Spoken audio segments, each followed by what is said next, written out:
Hello, good morning, good afternoon, good evening. I hope you're all doing well. It's just gone at 2 p.m. here in the UK. And, well, it's a sad day today. Summer Wells, Summer Moon Utah Wells, who disappeared from her home in the 100 block of Ben Hill Road in the Beach Creek community of Hawkins County on the afternoon of the 15th of July, 2021, then aged 5, is 9 years old today. It's Summer's birthday today. And I'm just doing this stream. There's nothing new. There's nothing new whatsoever. I could rehash a bunch of stuff, but how many times can you say the same thing? There's nothing new in Summer's case. She has been missing for over 3.5 years. And we are no further forward than when we started. That's a quote from the detective, John Pruitt, lead detective on Summer's case from Hawkins County Sheriff's Office. Did an interview with Ansley Daniel from WJHL in April 2022. So that was only, 9 months, 10 months after Summer went missing. And he said, we're no further forward than when we started. And we are still here. And we are still no further forward than when we started. Thank you, Purple AJ, for being a member for 39 months. Oh, dear. Packing to move to another state. Oh, no. Well, I'm saying, oh, no. I hate packing. That's why I'm saying, oh, no. Not that you're moving to another state.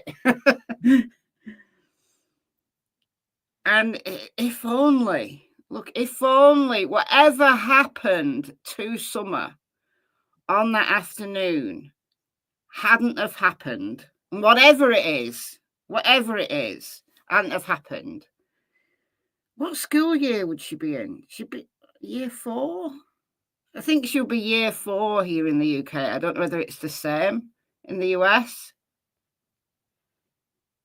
Well, my granddaughter's nearly 11 and she's in year 6. So I think Summer would be in year 4. But I mean, such a stunningly, so pretty, such a pretty little girl, so much energy and so full of life. And you feel that from her photos and the videos. And she was just gone. 4th grade, thank you. And I'm going to play you the very first video I ever made about Summer Wells. I'm going to play that. And let's just reflect on where we are now with that case. And we're nowhere. We're nowhere. The cops are nowhere. Where are they? Where are they? When was the last time we had an update? When was the last time we had an update from the sheriff? Because do you remember? I don't even know whether it was last year or the year before. I'm sure it was the year before. I'm sure it was 2023. And Ansley Daniel, WJHL, was on News Nation 2 years ago. Thank you. The News Nation do a series called Missing, and they did Summer, and it was to mark the 2 years of her being missing. So it would be June 2023. And they interviewed Ansley Daniel from WJHL because she's followed this case throughout. She's in court at the moment. I'm going to talk about Megan Boswell in a moment, but she's in court at the moment watching the jury selection for the Megan Boswell trial. So anyway, News Nation interviewed Ansley Daniel, and she said that she'd spoken to Hawkins County Sheriff's Office and they didn't have a comment for right now, except that the sheriff hoped to update in the near future. So I don't know what Sheriff Ronnie Lawson's idea of a near future is. Because, yeah, all right, we're still young. If we're talking about, you know, the entire history of the universe, then I guess you would say this is the near future. You know, it's just a mere eye blink in the lifespan of the universe.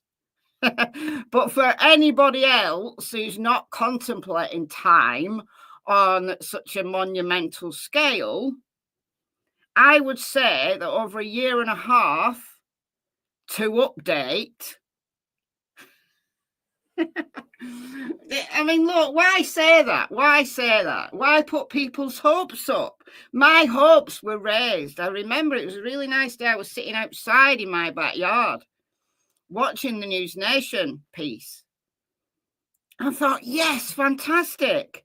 Maybe they're getting somewhere. Maybe they just need that one final piece. Maybe they're getting somewhere. Maybe they've got some news and they don't quite want to announce it yet. You know, they want to dot their I's and all that stuff. But no.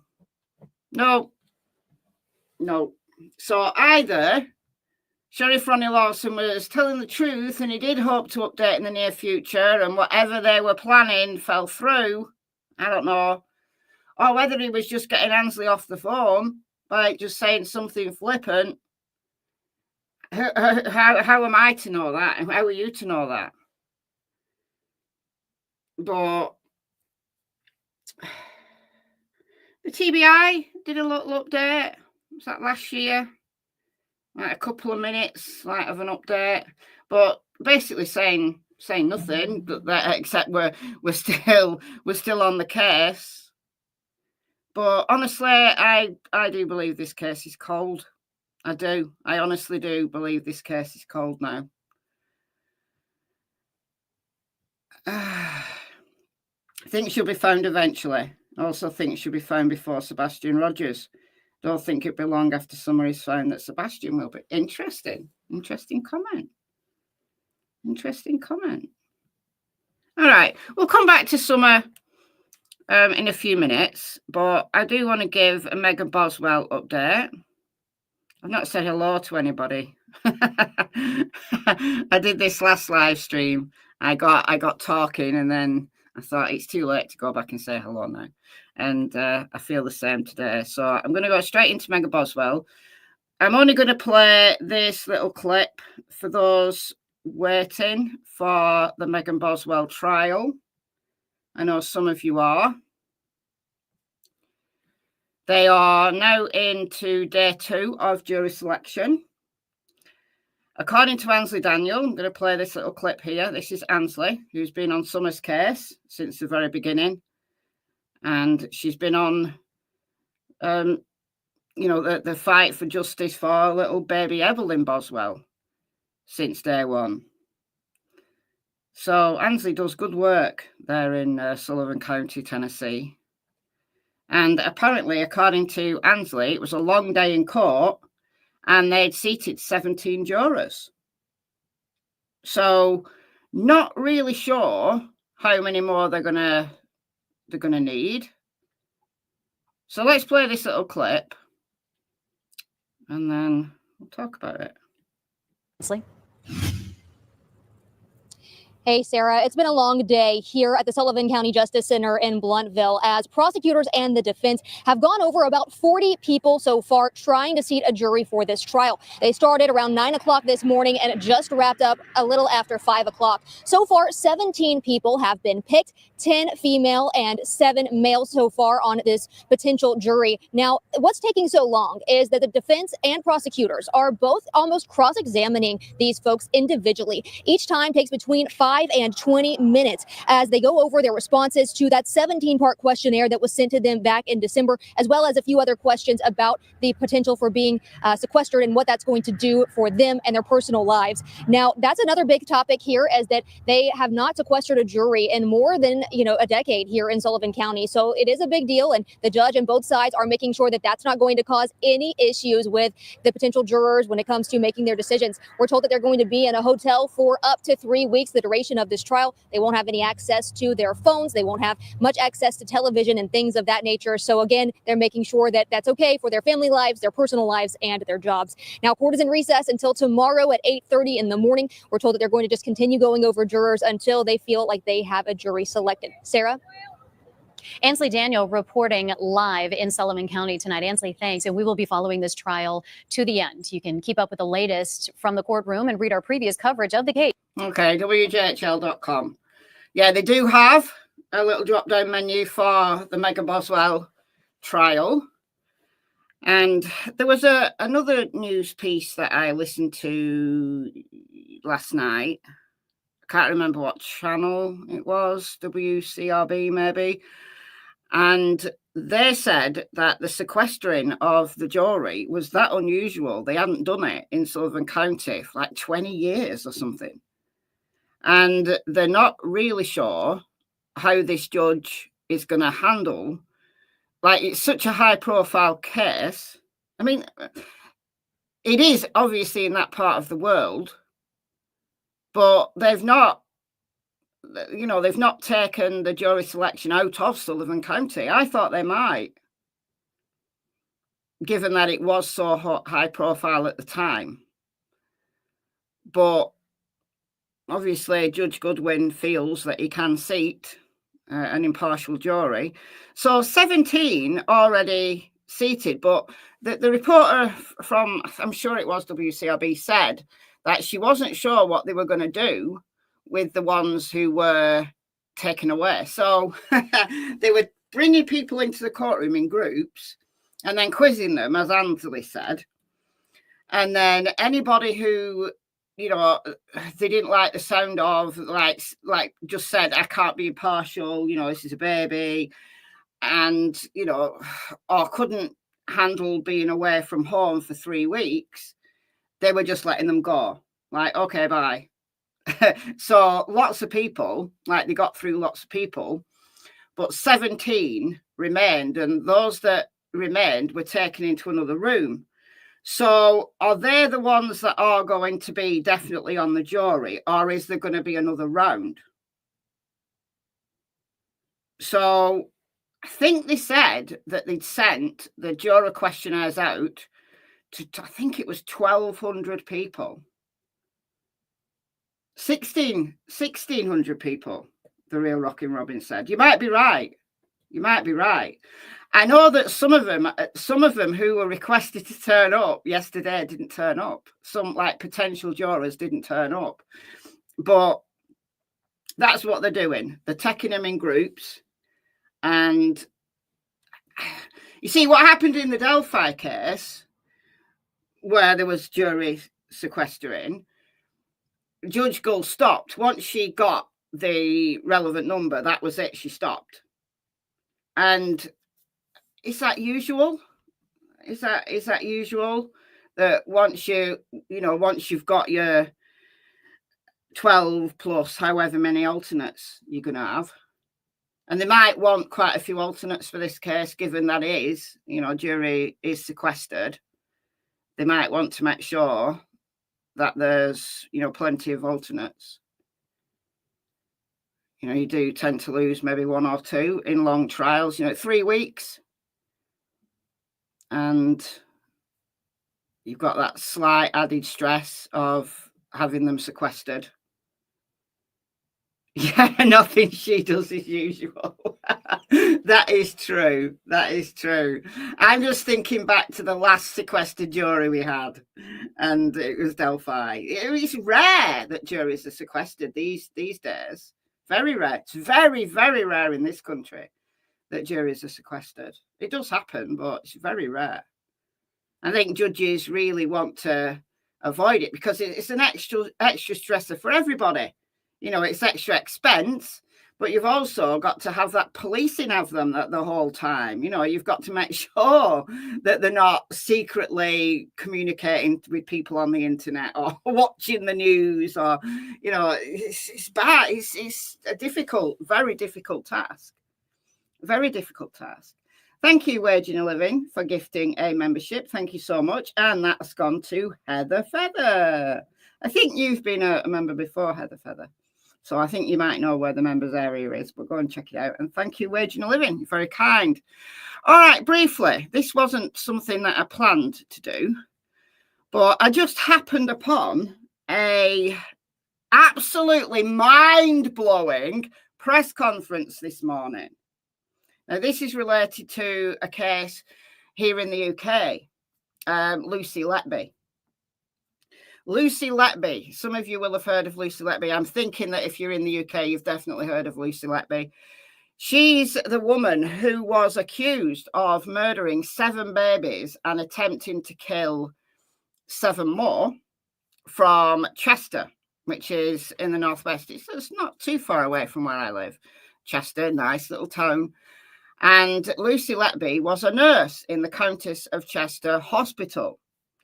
And she was investigated for quite a long time because babies were dying at a more usual rate than normal. And it seemed to be, this is what came out from the trial, it seemed to be that babies died or became very seriously ill when Lucy was on shift compared with when she wasn't on shift. That's what the jury were told. So it was an incredibly long trial. It lasted something like 9 months. It was crazy because they took each case.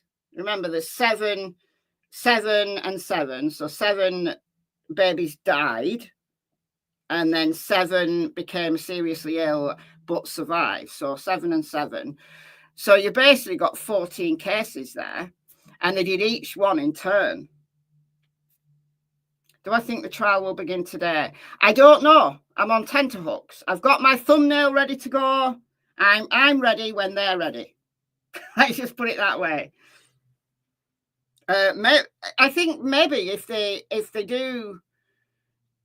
not going to do anything else with the 17, and they are the ones that are definitely seated, and there's not going to be another round, then they might start the trial this afternoon, like Eastern, or they might do another round, and it might be another few days.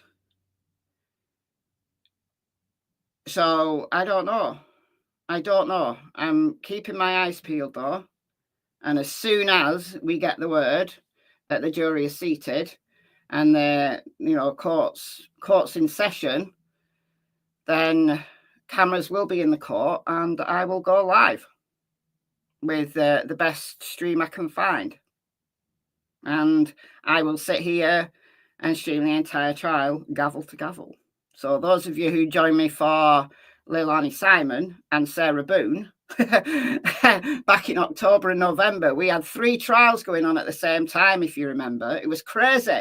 I had Sarah Boone trial on one computer. I had Leilani Simon trial on another computer, trying to talk to both audiences at once. It was crazy. And then we had the Delphi trial with no cameras in the court, but then we had the tweets and the things, the revelations that came out during breaks. It was mad. It was mental. I was exhausted. So this seems like a bit of a walk in the park, honestly. Anyway, Lucy Letby. So this massive trial, it must be one of the longest trials in UK history. She was convicted for the murders. Some of the attempted murders were hung juries. And then they retried her, and then they convicted her for those as well. So she's got a whole life order. She's not coming out. Anyhow, over the last few months, there's been a lot of rumblings about the unsafeness of Lucy's conviction. And, scientists and mathematicians have been weighing in and saying, yeah, but the things that the jury saw are biased because they were told that the babies died when Lucy was on shift. But what they didn't do, what they hid, was the fact that babies actually were dying when Lucy wasn't on shift. So her case was, she challenged and wanted to appeal, and that was turned down. And now there is an international panel. It's David Davis. Is he still an MP? I don't know if he's still a member of Parliament, but he is the one that's spearheading this. He's the one that's organised it all, because he's like, before he was a politician, he was a scientist, and he was one of the ones that recognised the unsafeness of the data that they were using, that the jury, you know, in large part were asked to, you know, give their verdict on. So he's organised this international panel of the most experienced, the most, like, between them, I think it was a panel of, was it 10 or 12 from 6 different countries. So Canada, the United States, Japan, Germany, the UK, and there was another one, Sweden, maybe, possibly. So experts from 6 different countries have got together and they've looked at all of the medical notes that they could find, that they've got access to, on each of those deaths. And they held a press conference this morning, and he went through, so this is someone called Dr. CHORLEY.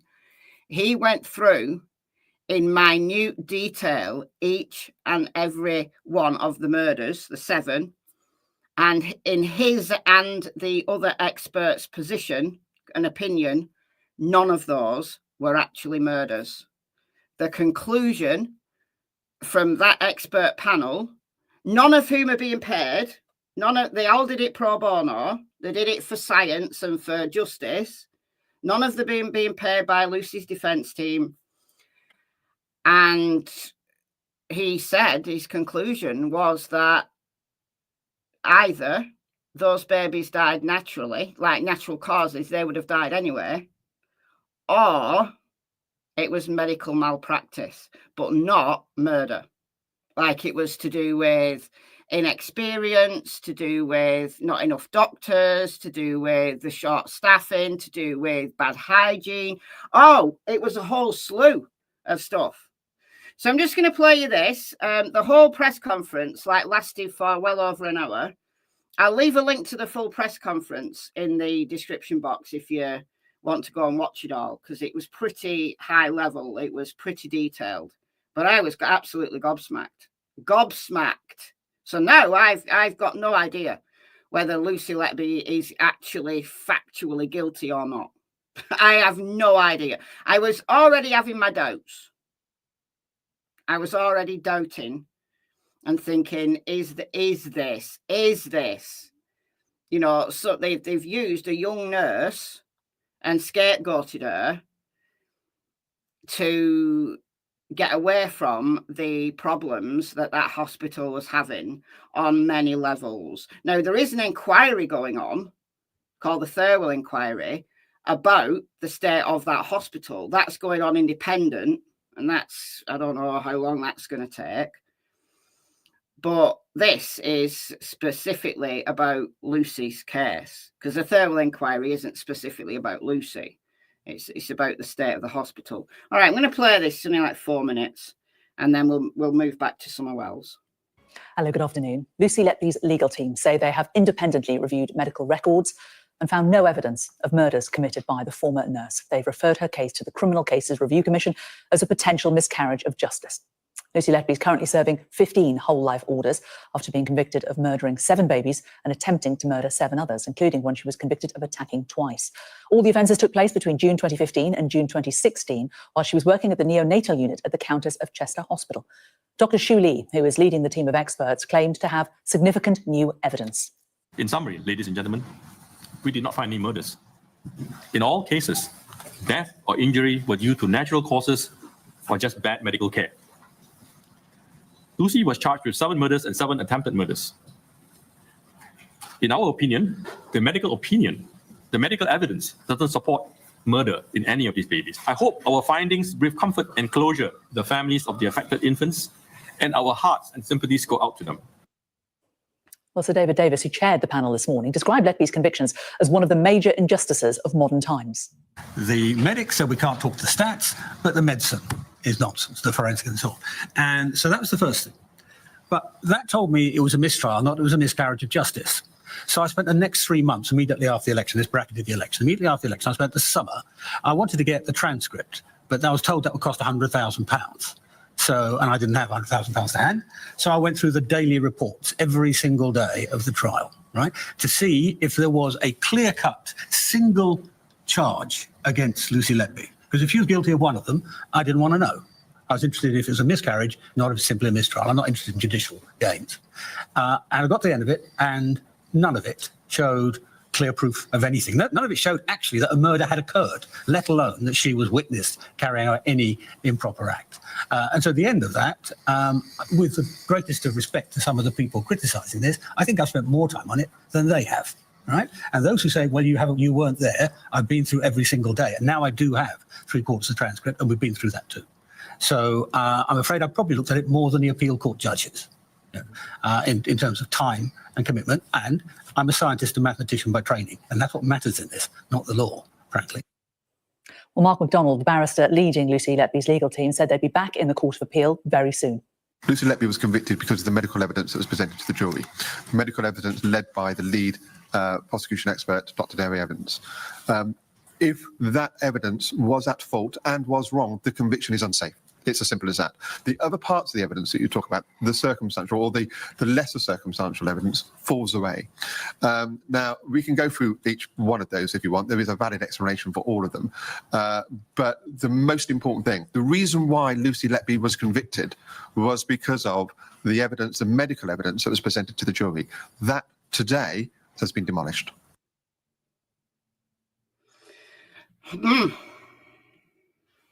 So, listen, I genuinely don't know. I genuinely do not know. Like, the problem is, in the UK is very much like how Judge Gull handles trials. And it always has been. That there's no cameras allowed in.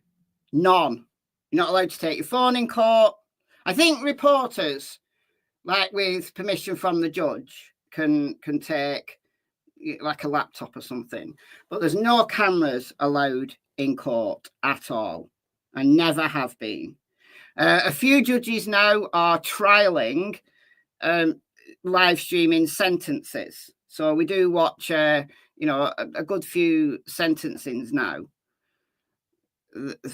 There's particularly high profile ones, like we watched last week. We watched Axel Rudicabaner's 2 weeks ago sentencing, didn't we? So there's a few that are doing that now. So hopefully that will lead into maybe I don't know, maybe a change of the law and cameras are allowed in, because unless cameras are allowed in courts, justice, and where there is injustice, it is done absolutely in the dark. And a trial as long as Lucy Letby's, trying to get the transcript, because all right, you could get a day or a week's worth of transcripts, right? And that wouldn't be too expensive. But what's the point when the entire trial lasted 9 months? How can you glean what actually happened unless you've got the whole thing? Excuse me, someone at the door. I think this is someone for Kyle, because I've not ordered anything. Hold on, please hold.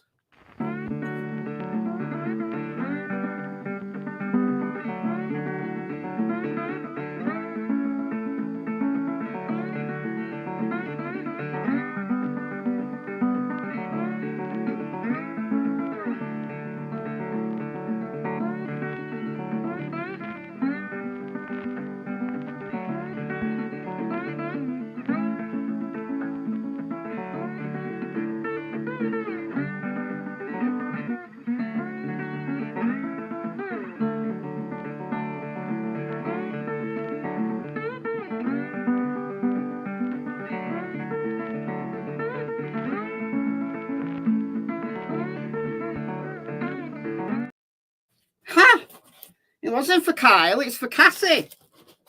I'm going to open it. This is something to do with P.O. Box. Hold on. Hold on, let me put my camera on. I'll show you what I've got here.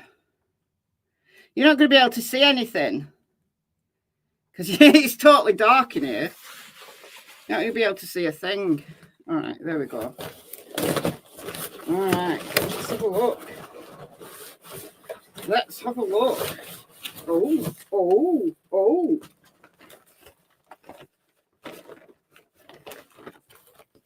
What is it, Noodle?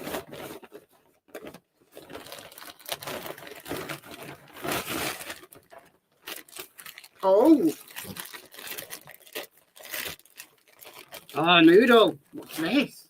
What's that? Oh, lots of tug toys. What's your ball? Your ball. Oh, Noodle. Noodle's like, what? No. Thank you so much. Who's given me these? So we've got 4 tug toys, different kinds. Oh, cool. 1 tug, 2 tugs, 3 tugs, 4 tugs. Thank you so much. Is there a thingy inside it? Tilly's the tug lover. Tilly loves tug toys. Tilly will claim these, I'm telling you. Tilly will claim these. All right. Wasn't that good timing?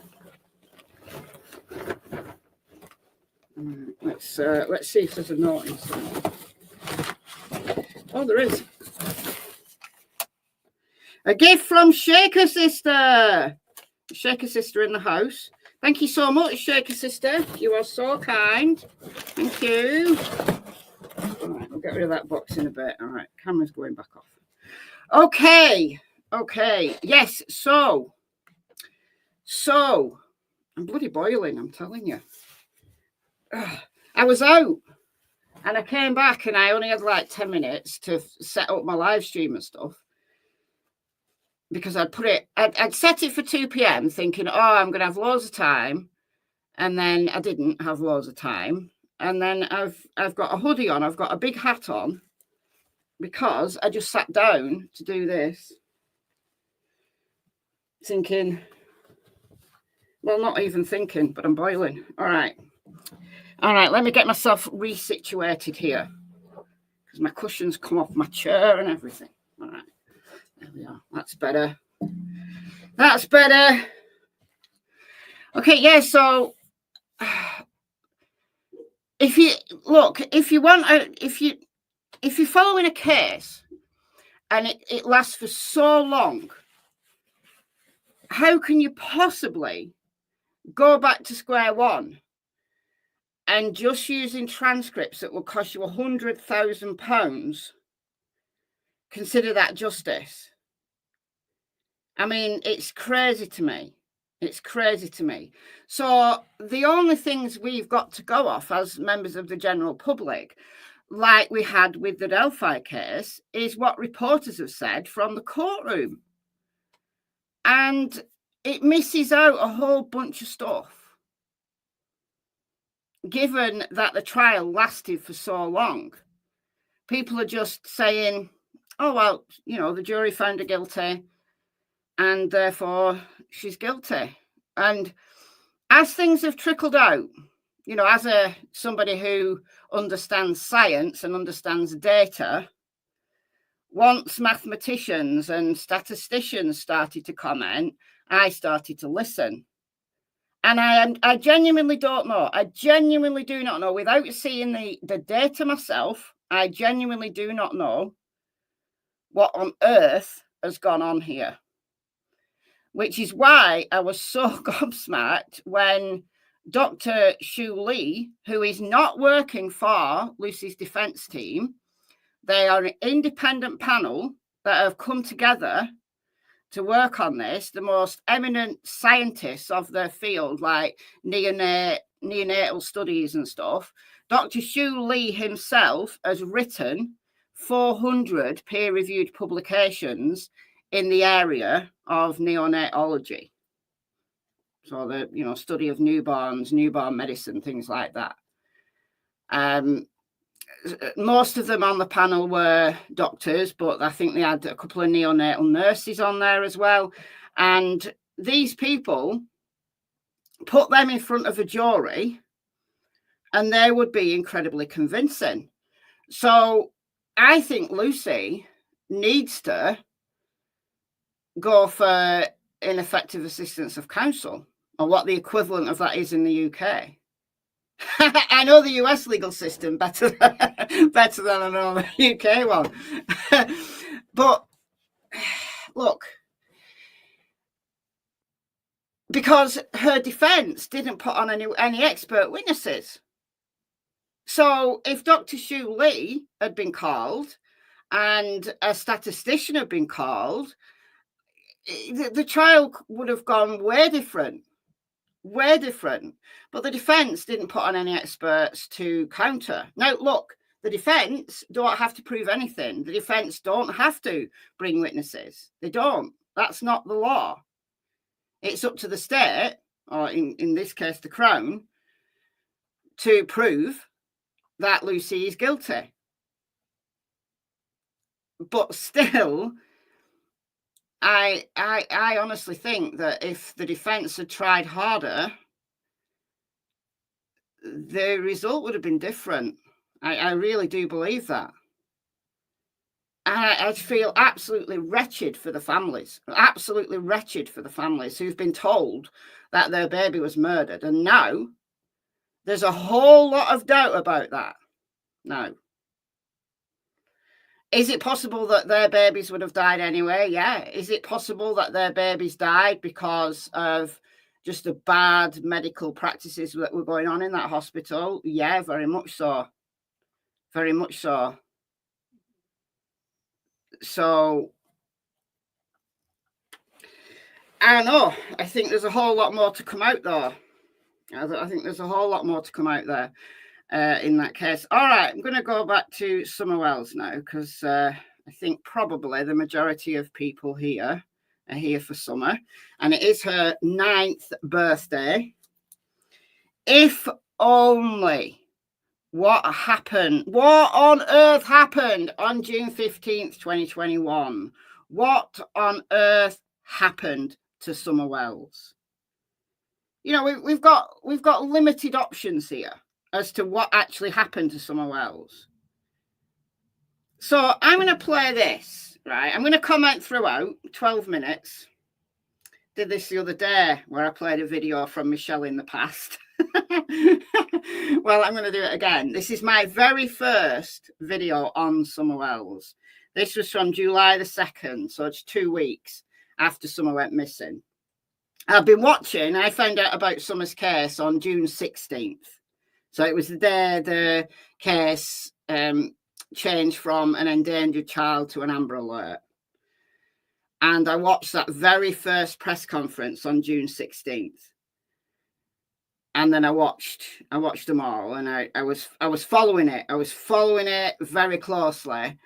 I was in the middle of making a Chris Watts movie, which I eventually made, called Endgame. So I was watching the Summer Wells stuff, the Summer Wells coverage, in between doing this editing for this Chris Watts movie. I remember that time very well because Cassie brought my laptop. So I'm going to play this and I'm going to comment. And I honestly could not make this video any different. Like, given that we're now 3.5 years, like I look younger there than I do now, right? It's 3.5 years later.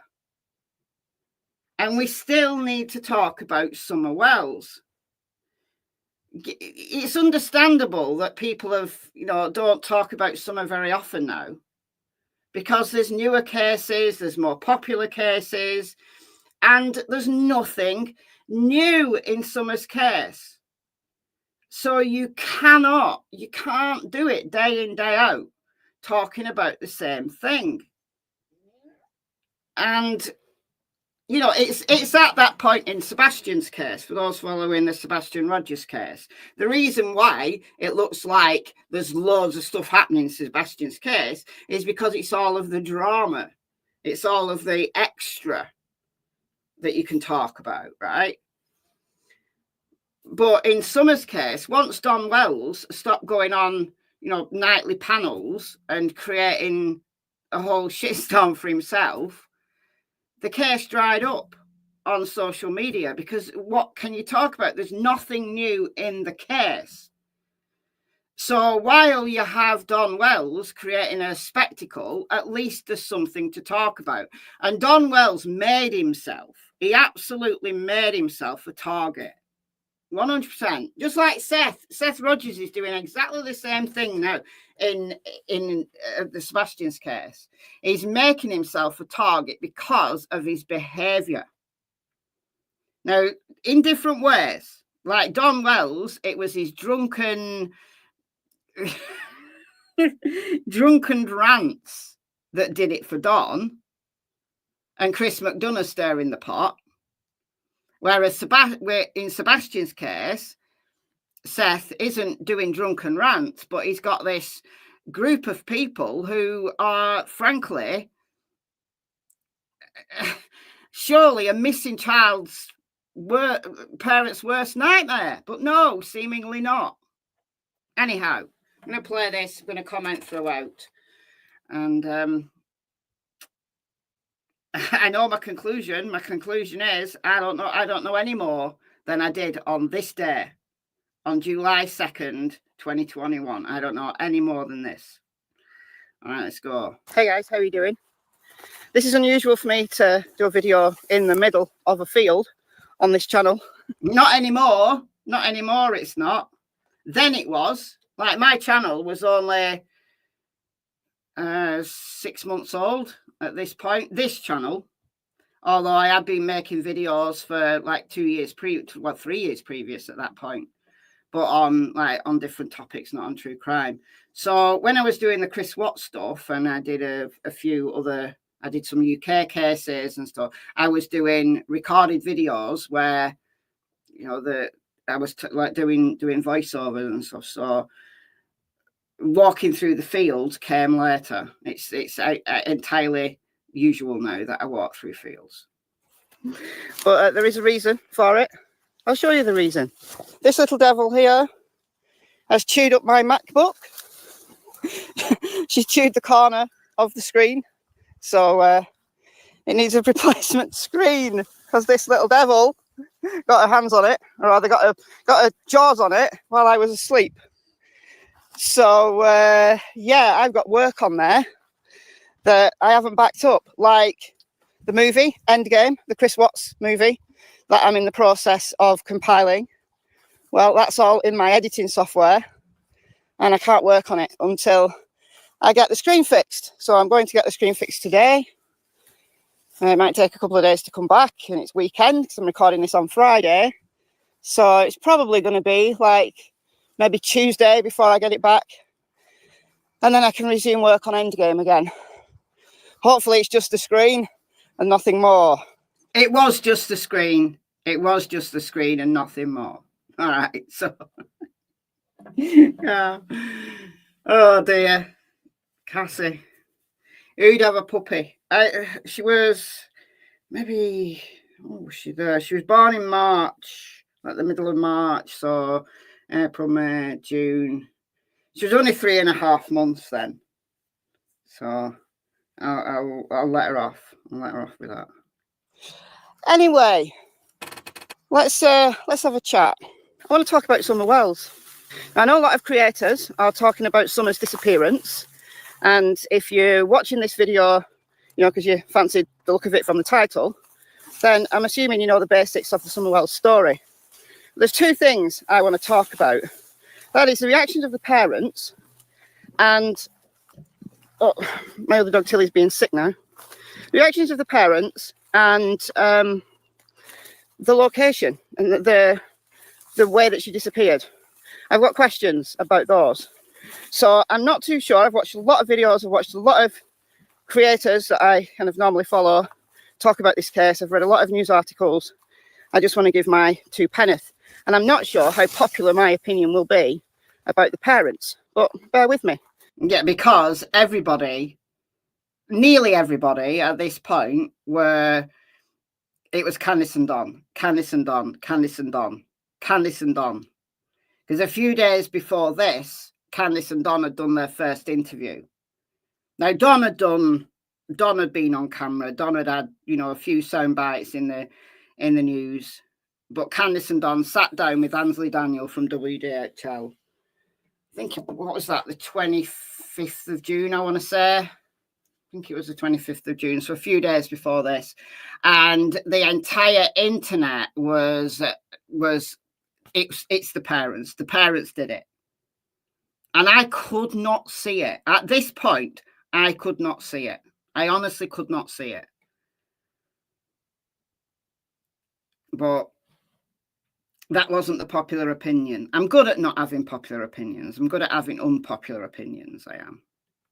I give my truthful opinion. None of us knows what happened to Summer. The police haven't released any, formal information. It's too soon for that. None of us knows. Except if there's a person or persons involved in Summer's disappearance. They know. But we don't. YouTubers don't know. The police don't know. So at that point, we'd had press conferences, 16th, 17th, 18th, 19th, 21st and 24th. So we'd had 6 press conferences in June, but it was about the search effort. They had, what's his name? Tim from Churchill Rescue Squad. What's his name? I can't even remember his name. But they had him. They had the sheriff, Leslie Earhart from the TBI, and they were giving updates on the search.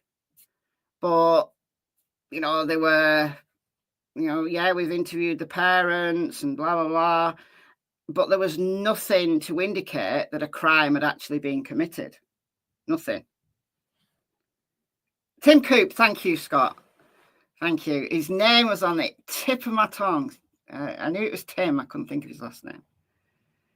So there was no evidence that a crime had been committed. They'd issued the Amber Alert and people were quite confused about why an Amber Alert had been issued. Well, it's because certainly I know now, it's because in Tennessee, they release an Amber Alert if a child is in imminent danger of serious injury or death. And because Summer's 5 years old and because the terrain was so inhospitable to a 5-year-old, she's been out there for 24 hours. She is at great danger from, trips, falls, falling down ravines, falling down holes, being attacked by animals, loads of potential hazards out there for a 5-year-old, let alone the fact that she wouldn't have had any food and water and she'd be dehydrated. So they issued the Amber Alert. Now, in some states, they don't issue an Amber Alert unless there's evidence of an abduction. I mean, even little Michael Vaughan from Fruitland, Idaho, who hadn't gone missing. When I recorded this, Michael Vaughan was safe and sound at home. Michael Vaughan went missing at the end of July. And he didn't get an Amber Alert because different state, different rules. So they need to do something about that. They need to standardize it in some way. I think Tennessee have got it right that if a child is out there with a threat of death because of, their status, being young or vulnerable or as a disability or whatever, or because of the terrain or the weather, then they should get an Amber Alert. Right, I think Tennessee's got it right. I think Idaho, in the Michael Vaughan case, got it wrong. I think they got it wrong, not issuing an Amber Alert. Anyhow, okay, moving on. News reporters don't know, so it's all speculation, and that's all I'm doing in this video is giving you my opinion. No, we don't have Amber Alerts in the UK. No, we used to have the milk bottle thing. We used to have that. They put like a missing child on a milk carton. We used to have that. We don't even have that now. But no, we don't have Amber Alerts. So there's so many missing people in the UK that I've never heard of. Because, okay, it's a little bit better than it used to be because there's a lot of police forces now that have their own social media. But you have to go and look for it. So no. Even if we did, though, I wouldn't see them because I've turned off all of my emergency alerts. I've turned them off on my phone. So I wouldn't see. They knew Michael had been abducted, yeah. But they didn't know immediately, did they? They suspected, but it was surely exactly the kind of case where an Amber Alert would have helped. My speculation. So first of all, let's just do a quick recap based on the facts we do know. So Summer is 5 years old. She lives in rural Tennessee with her mother, her father, and her 3 brothers, older brothers, but they're not that old. Don't know their exact ages offhand. Anyway, 3 older. 12, 11, and 9. They were 12, 11, and 9 when Summer went missing. The brothers.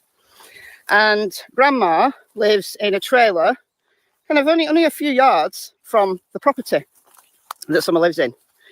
So Summer's been gone just over 2 weeks now. So apparently what happened was Summer, Mum Candice, and Grandma were planting plants, flowers, and Summer wanted to go back to her home. So they washed their hands. Grandma gave her a piece of candy, presumably for being a good girl planting stuff. And the script, even I had learnt the script at this point. We all knew it, didn't we? Me and my mother and Summer were planting flowers, and then Summer wanted to go over to see her brothers, and so, you know, she washed her hands, and Grandma gave her a piece of candy, and I walked her over, and 2 minutes later I went over and she was gone. We know it. We know it off by heart. We know it off by heart. There weren't any flowers. There were little cactus type things, like little succulent plants. That's what they were. No, I don't think they were those like spiky cactuses, more like succulents. And Grandma Candy wanted to transfer them into bigger pots. So whether or not that happened on that day, I don't know. I've gone back and forward. I've gone back and forth as to whether the planting the cactuses happened or not. I'm inclined to believe it might have, because when we saw them, when we saw Chris McDonough, when Chris McDonough went there, so at the time of recording this, Chris McDonough had not been there yet. Chris McDonough went there like mid-July. And that's when the case, I guess, really took off. And it became insane for a few months. It really did. But it's not going to take that long to plant a handful of little succulents. It's not going to take longer than 10 minutes. It really isn't. Even if you have to, I don't know, tip them out,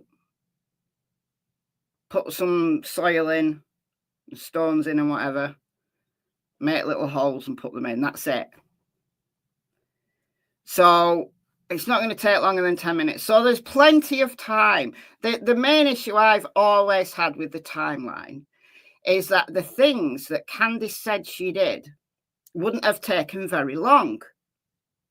So what happened to the rest of the time? And because Candice can't explain that, I've got a problem with the timeline. So I've always had a problem with the timeline. I still have a problem with the timeline. It doesn't mean to say that the parents did anything, but I do have a problem with the timeline. There's more to that afternoon than we know. That's my problem. Summer went back to the house. The 3 brothers were in there watching TV or YouTube, or, you know, just generally in the house being boys, I guess. And Candice said to the boys, "Watch Summer, I won't be long." And apparently, according to Candice, she's only a couple of minutes. I'm going to question that. When she went back to the home, she said, "Where's Summer?" And the boy said she went down to the basement, where it's a playroom in the basement, or possibly her bedroom. I'm not too sure on the status. The mum calls it the playroom. There is a door leading outside from the basement. Now, remember, Chris McDonough hadn't been yet. So when Chris down there and filmed Summer's bedroom, then you could hardly call it a bedroom. You certainly couldn't call it a playroom. You could hardly call it a bedroom. And then we found out from Dawn that Summer doesn't sleep in there anyway. She sleeps with Candice and Dawn. So, yeah, that got mad. Remember, that got absolutely mad. And I have to say, I was totally on board at that point. Once I'd seen that house, once Don started to come out making his statements and his rants, I got on board. I remember making a video probably saying Don Wells is now my number one suspect. And for a few months, they absolutely were. I was absolutely convinced. No one could have told me otherwise at the time that Summer had been sold. I was absolutely convinced that she'd been sold. Nothing else made sense to me. Based on what Don was saying, based on the lifestyle, based on all the things that I cooked up in my head. And it was only when I went right back to the beginning. I mean, right back to the beginning. And did it, for those who've been with me for a long time, I think it was like November 2021.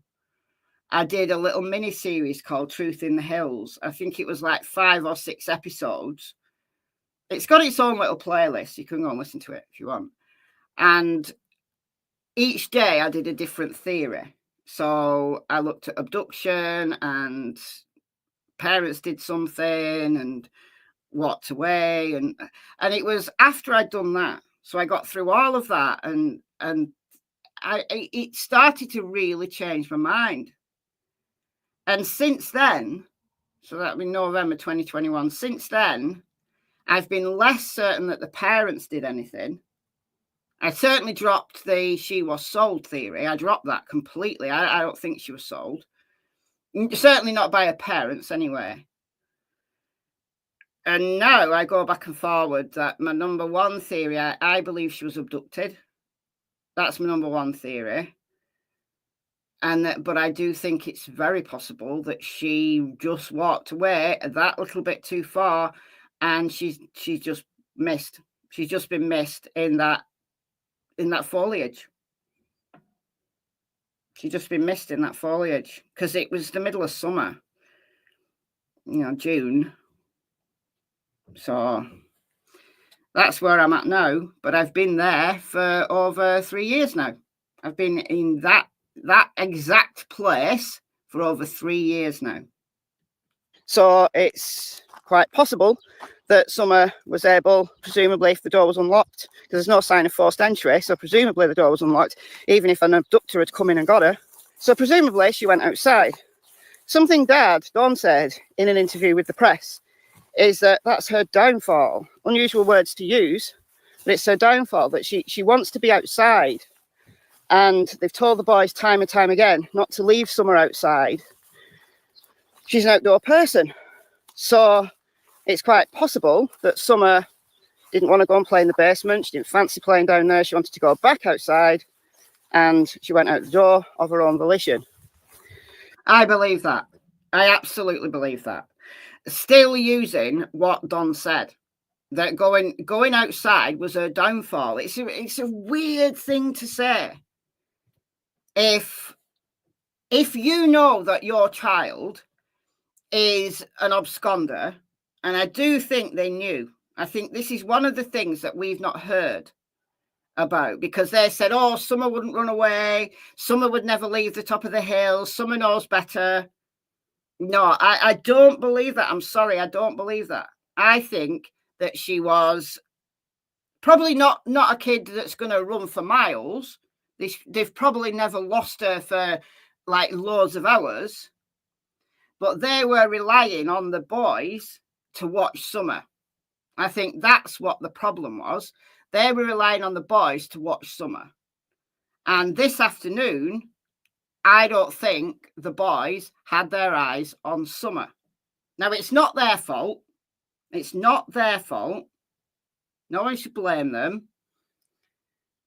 But I think Candice, I think she was asleep. I think that's why there's so much missing time. I think she was asleep. And I think the flowers may have happened, well, the cactuses may have happened. And then Candice went inside and fell asleep. And it was only when she woke up and the boys were there and Summer wasn't, that's when she said, "Where's Summer?" And the boys said, "Oh, she went downstairs." The boys had no freaking clue where she was at that point. But the boys were asked by Sheriff Ronnie Lawson that night, the night of June 15th, where they last saw Summer. And she was going out the back door, which is the basement door. Like the front door leads you into like where the boys were sleeping, and then you turn right into the kitchen. That's the front door. The back door leads you downstairs into the basement. And I think the boys were outside. I think the boys were outside. They saw Summer. They didn't want to play with Summer. Summer was doing her own thing. They went inside. And then when Candice spoke to them, I think they were sitting at the kitchen table. But I think there's time in between, you know, that 2 minutes that Candice said. That, yeah, she may have been 2 minutes. She may have said, "Oh, I'm going to go back over." But then she fell asleep. There's a massive gap between getting home, doing the few things, putting groceries away. That doesn't take very long. Doing this planting, that wouldn't have taken very long. Where's the rest of the time? Because she was only reported missing at 6:26. So we've got 3 hours. We've got 3 hours. And if Candice had gone to sleep, you know, I don't know, smoked something and gone to sleep, there's your time. And that's why she doesn't know. She genuinely doesn't know because she was asleep. That's my theory. And that's been my theory now for over 3 years. And it was my first thought. That was my first thought, that we need to ascertain this 2 minutes. This 2 minutes is a problem. And then over the months that Don was ranting, I convinced myself that Summer had been sold. All the videos are still there that I made. They're all there in the Summer Wells playlist. I was convinced, arguing with people in the comments, absolutely convinced. But when I went back and I looked at it all again, I thought, no, I was wrong. I mean, look, there's always that possibility. But 3.5 years down the line, if the police don't have evidence for something like that, I don't think it happened, honestly. Again, we don't know. That's my opinion, based on the fact that there's no forced entry to the home. Now, a lot of people have questioned the reactions of the parents during the interview. And do we know what pills Grandma picked up that morning? Apparently anti-inflammatories.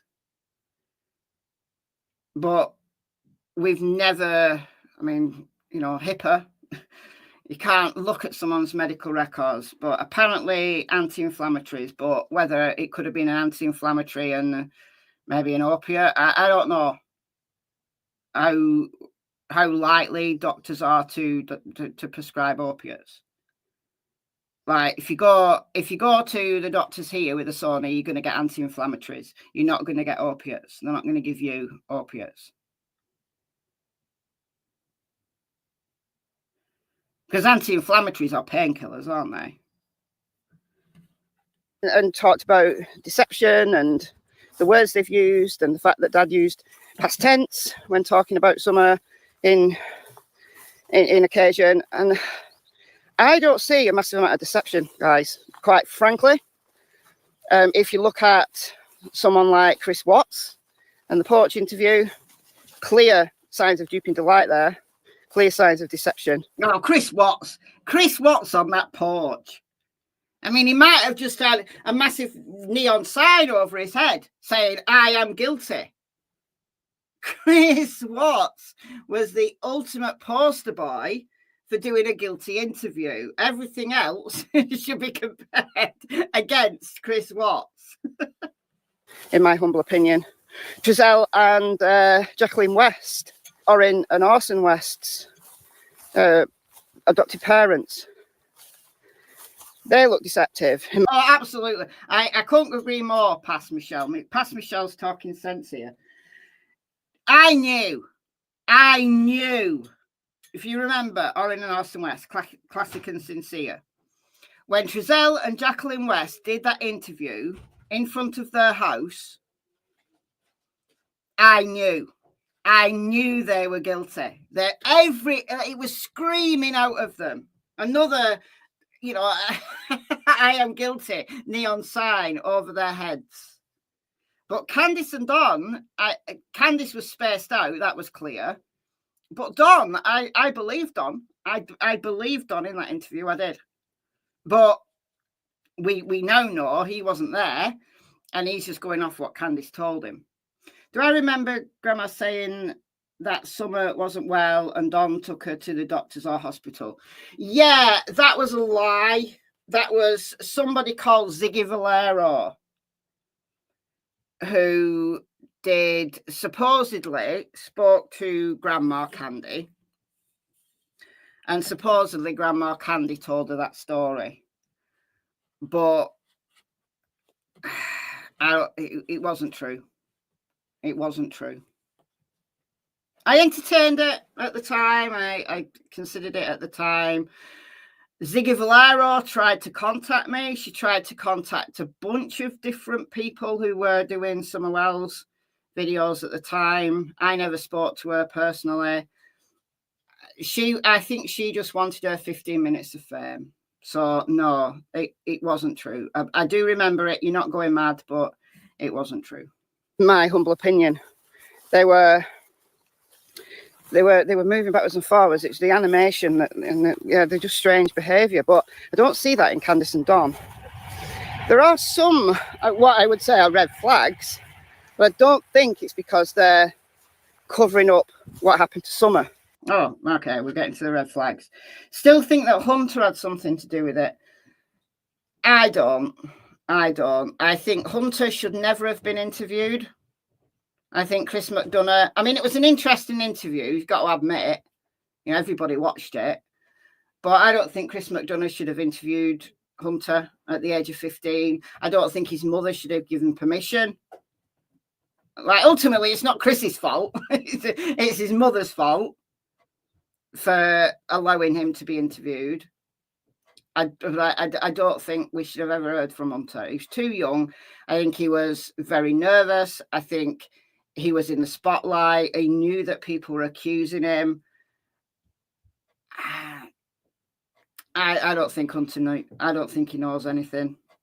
I really don't. Don said the dogs were not home except the pregnant dog.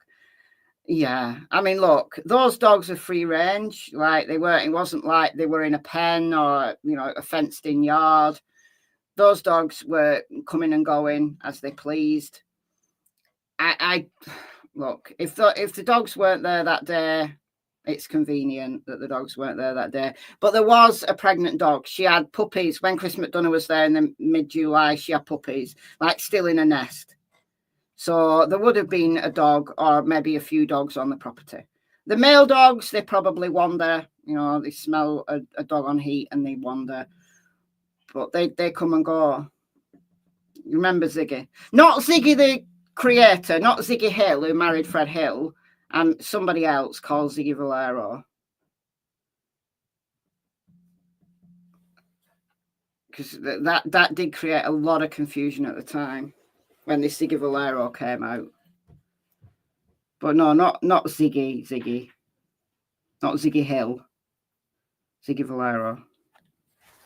I think they're well aware that they're being judged. I think they're well aware that their lifestyle might create judgment, that they might be blamed, and indeed they are being blamed. Candice looks a bit spaced out, a bit out of it, flat affect, flat emotions. And perhaps she's, I don't know, on some kind of sedative because it might help her sleep. You know, her daughter's disappeared. Team all that. Her dad's a little bit more animated, but I don't see red flags in the way that they speak. I don't see red flags in their body language. If they are responsible, or one of them is responsible for the disappearance, then they are very, very, very good actors. That's all I'm saying. Finally, and I maintain that, I do. I maintain that. Even though when I convinced myself that Summer had been sold by her parents, I conveniently never went back to that interview. I never went back to it because I knew that I believe they were telling the truth in the main in that interview.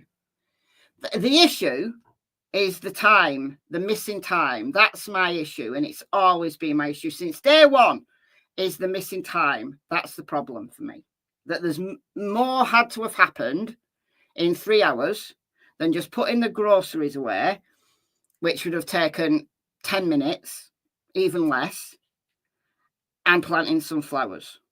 There's a lot more that happened in 3 hours. Maybe a big nap. And it was like this big aha moment when Grandma did her one and only interview with Ainsley Daniel, and then she brought the nap right out into the open and said that she'd gone for a nap. Well, I believe Candice also went for a nap because they'd been busy that day. They got up early, they'd been out and about. I'd have had a nap. That's what I would have done. I'd have gone home and had a nap.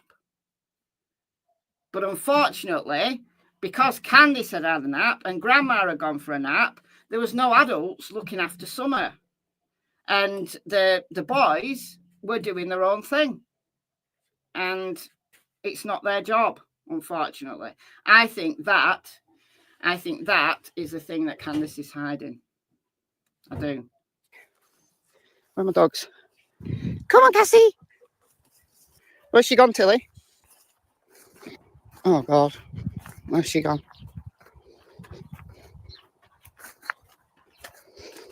Tilly, find her. Find Cassie. Tilly ain't going to find her. When I had Poppy, the Jack Russell, actually, though, Tilly used to go and get her. Because Poppy was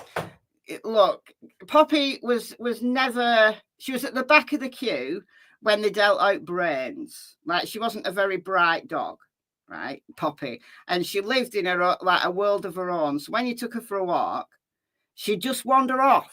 She wouldn't mean to. She'd just wander off. You had to, keep an eye on her. She wasn't doing anything. She wouldn't attack anybody or chase anybody. She'd just wander off, doing her, she was in a little world of her own. And Tilly used to go and get her and, bring her back. But... yeah. Oh, Poppy.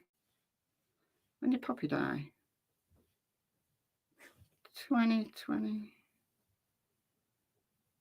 Yeah, Poppy died in 2021. So Poppy had died a few days before this video. She was 15. She died. I'll be back shortly. Go find my pup. Find my puppy. But we're off the field now, so yeah. The final thing I want to talk about. There you go. You see, I was wandering along, talking, chatting, not realizing that my little puppy had just wandered away. So I'm a fine one to talk, about stuff because I fall asleep randomly. I go into a world of my own, and when that happens, shit goes down. The day before, I'd fallen asleep and Cassie had chewed up my laptop. So I'm not great. I'm not great at, and my parenting was also similar. So I'm not saying anything at all about Candice having a nap, but I do believe that's what happened. I do. I honestly do. is the location. So the parents said they know she was abducted, but that story's strange. The property itself is very rural. It's not like they were passing traffic. Abduction by strangers is very, very, very rare. It's a fraction of a percentage of children who go missing who are eventually found, unfortunately, deceased. You know, there's only really a handful of cases that come to mind that are similar to this, in that the child's there 1 minute, gone the next.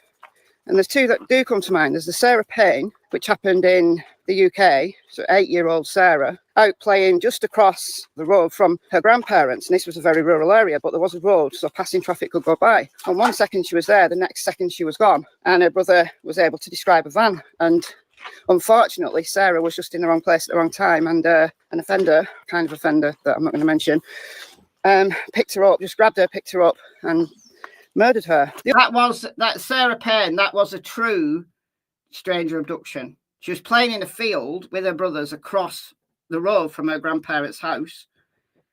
And I think they were maybe walking back. And the brothers lost sight of her for a second, and a van went by, and someone called Roy Whiting grabbed her, essayed her, and murdered her.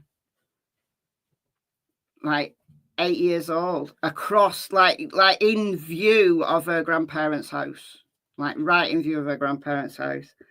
So that's a true stranger abduction. The next one I use, we now doubt was a true stranger abduction, but the next example. The other similar case that comes to mind is William Tyrrell, who was, I think, 3 years old. This was an Australian case, and he was playing at his foster grandmother's house. And his grandmother, they know, with the William Tyrrell case, I did a Crime Story Sunday episode about William Tyrrell when this was all back in the news, that the police had then said that the foster mother was responsible, had knowledge of what happened to William, and the foster grandmother, I think, also was aware of what had happened to William, and the foster mother was now a person of interest, but nothing else happened.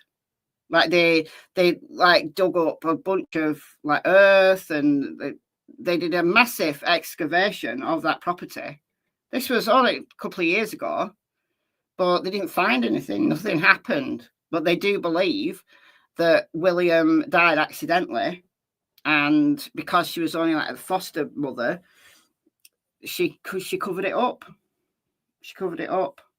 So, for years, we'd always believed that William had been abducted, literally out of a residential street. And it turns out that maybe that wasn't true. But Sarah Payne definitely was a true stranger abduction. My mother and his mother were actually outside with him. And it was literally a split second. He was playing tigers. He was going rah, rah, rah, and they could hear him. And then he just gone. And he's never been found. And I think that story was also true, that the foster mother told that he was going rah, rah, rah. I think that's true, except I think when he stopped going rah, rah, rah, I think that's when he had his accident. So, the best lies are ones that are very close to the truth. But again, that's just my opinion, because after that excavation, we didn't hear anything else. So there's that. So there are cases that are similar to this, in that 1 minute the child is there, the next not. But they are very rare. They're very rare. So it's possible. Oh, yeah. The police investigation into the William Tyrrell case, absolutely. It was so bad, wasn't it? So bad. They went after this guy, destroyed his life, and missed a whole bunch of stuff. So yeah, I agree, Mike. It's that detective. I can't remember his name, but yeah, it was that investigation was problematic from the jump. But because there's no passing traffic, somebody would have had to go there purposefully, just on the off chance that someone might be outside, which seems quite unbelievable to me. But well, there is passing traffic. What I didn't know then was that hill is this side, you've got Beach Street Road. So even though it's not busy, there is passing traffic.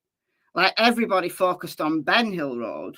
The driveway goes down, driveway's down here, it goes down to Ben Hill Road. But this way is Beach Creek Road. So if Summer had wandered down the hill this way, this direction, it's quite a shallow, like this side's steep, but this side's quite shallow down to the creek area. Somebody could have nabbed her down there. Like, it could have been a stranger abduction down there, but stranger abductions are rare. They, thankfully, are very rare. I believe if Summer was abducted, it is by someone known to the family.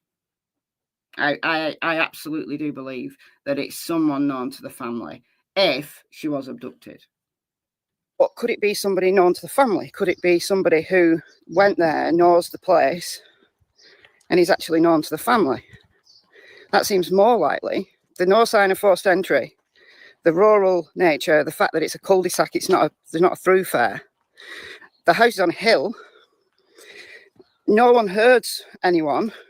So would Summer have gone with somebody who was a complete stranger without kicking up a fuss? Probably not. They have a dog, at least one dog. We now know that they had probably 13 dogs on the property, but the dogs weren't there that day. That would have barked. If it was someone known to the family, then maybe the dog wouldn't have barked and Summer wouldn't have kicked up a fuss. So those are my speculations. But honestly, we just don't know.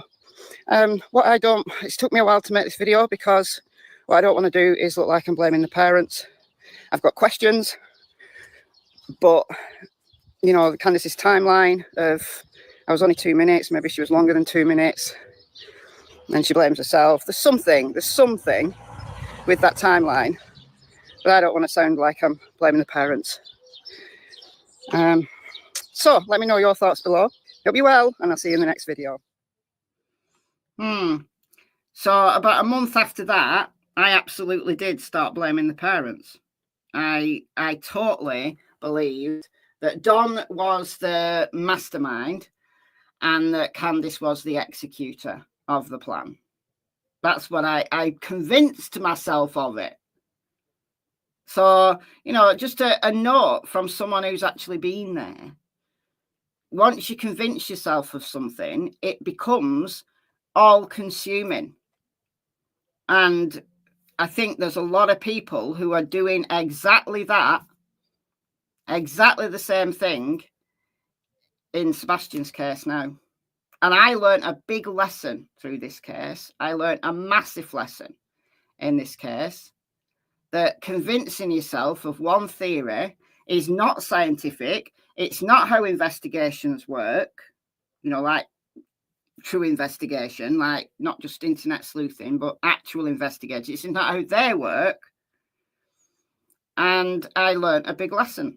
I did. I honestly learned a big lesson in that, you know, you end up, I was getting really, you know, my videos were really popular. I was getting loads of new subscribers. I was getting, you know, good views on my videos because it was feeding into the popular, the parents did it. The parents did something. It was feeding into that narrative. Like my views on some of videos dropped right down once I stopped talking about that particular theory. But I'd pigeonholed myself. I'd gone down that rabbit hole and I refused to come out until I did the Truth in the Hills series in November of 2021. And looking at all of the new stuff with the original stuff and taking it right back to the beginning, I could not justify that theory anymore. I absolutely could not justify it.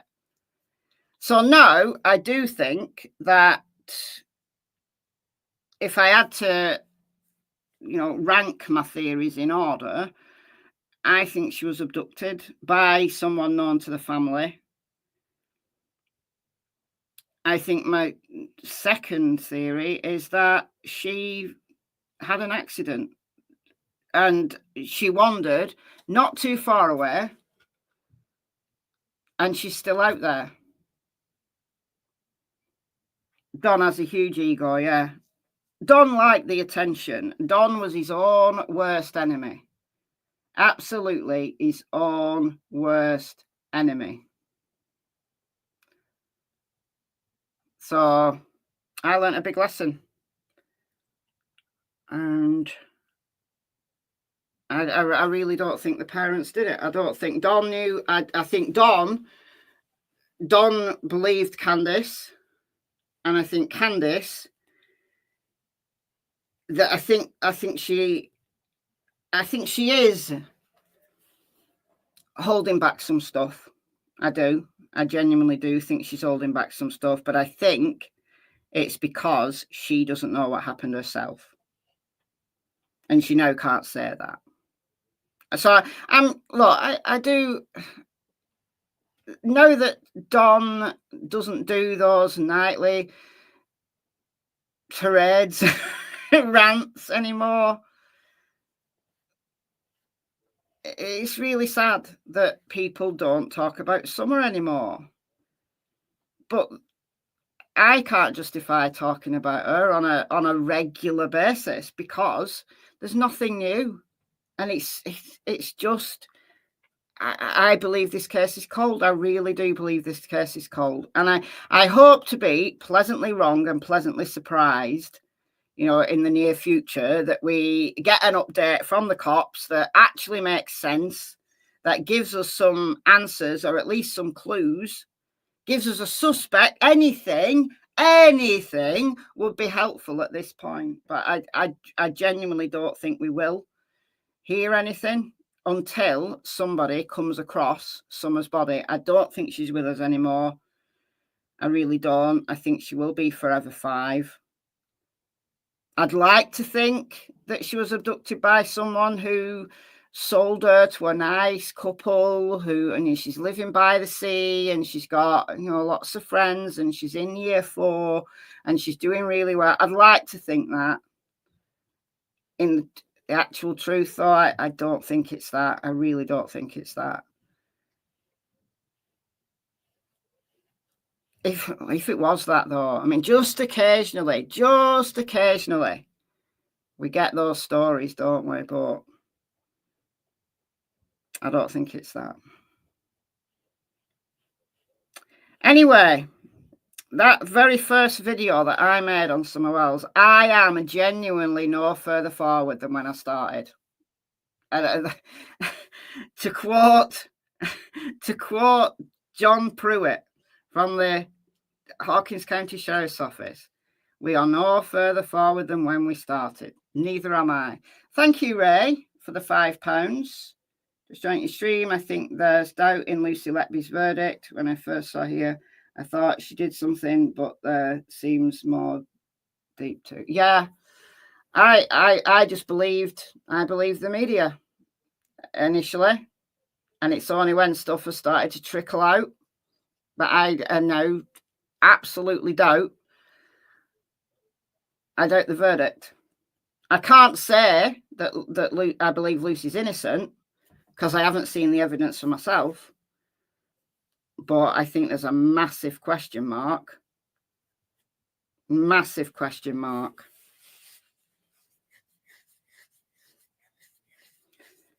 Dogs had a valid reason for not finding Sebastian. Michelle, would dogs be able to track her if she left by horseback? I did a whole video on did she leave by horseback. Let me find it. I did a whole video on it. The answer is possibly, but it wouldn't be as easy because you'd be getting scent would be coming off her as it's coming off all of us through sweat, skin cells. So they're in the air for a short amount of time and then they fall to the ground. So if your feet are making actual contact with the ground, like especially if she's barefoot, even better being barefoot, you are actually making indents in the ground, like not visually, but you are putting your scent directly onto the ground, as well as the scent that's falling to the ground. So it's easier for a dog to track a track that's actually been walked rather than one that has been done by being on a bicycle or being on a horseback. It's, but yes, they would. To some extent. For a period of, a shorter period of time than if she'd actually walked the track herself. Hold on, I'm going to find the video.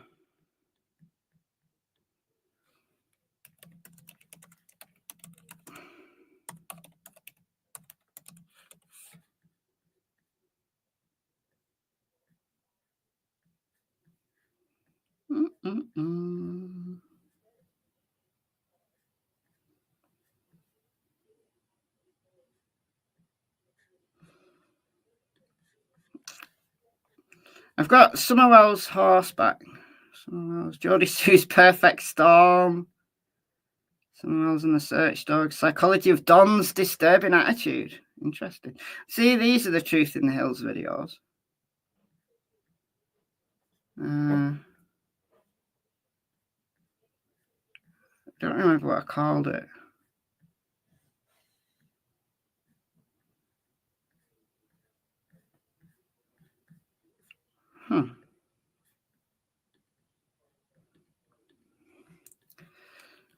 Somerwell's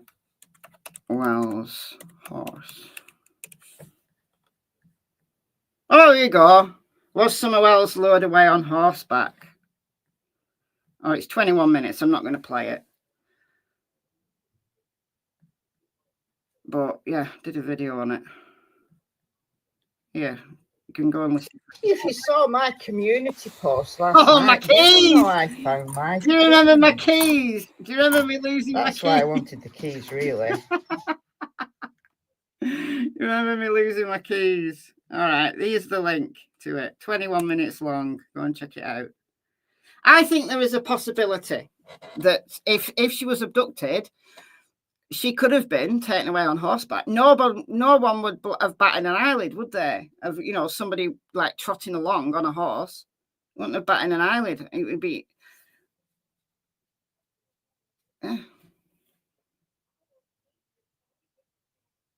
I think actually it's more likely she was walked away. The thing though about the footprints, the fact that she'd been set down, that dogs alerted on like one footprint and then in another location, another footprint. That's like someone was either carrying her or maybe she was on a horse and they put her down, like to, I don't know, reposition or whatever, and put her back on the horse. We don't know. And we don't know what we don't know.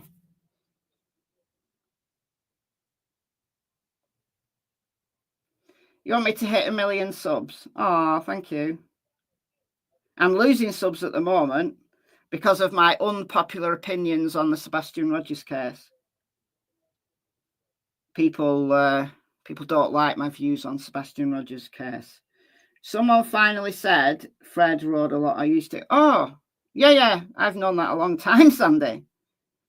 Someone finally said it. Yeah, Fred likes horses. Fred used to have horses. So I don't know whether he had horses at the time Summer disappeared. Frank Light had horses. Frank Light was a horse rider.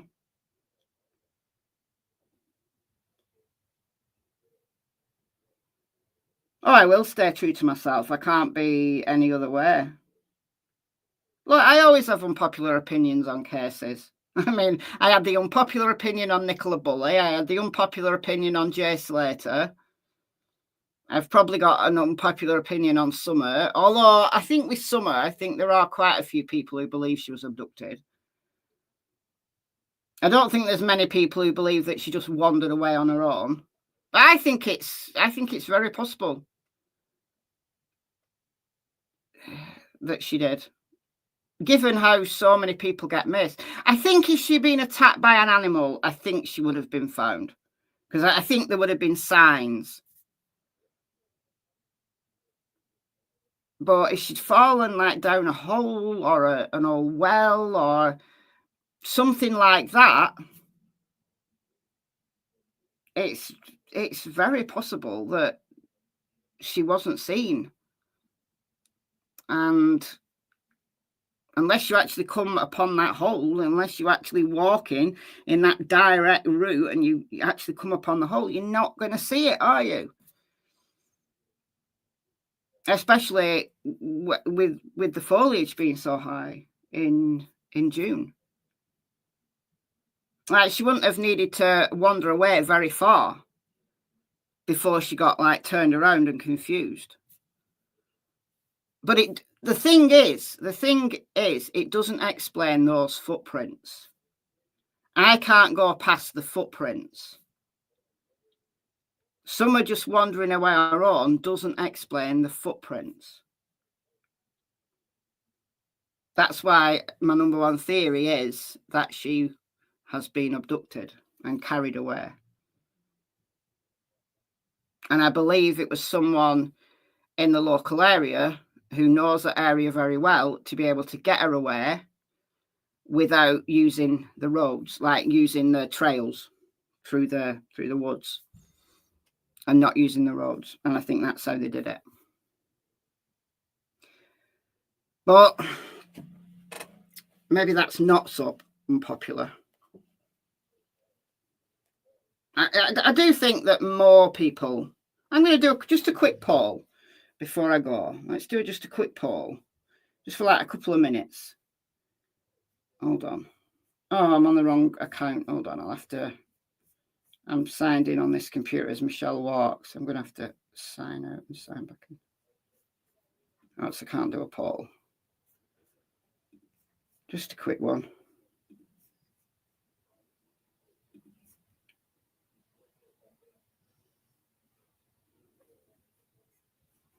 All right.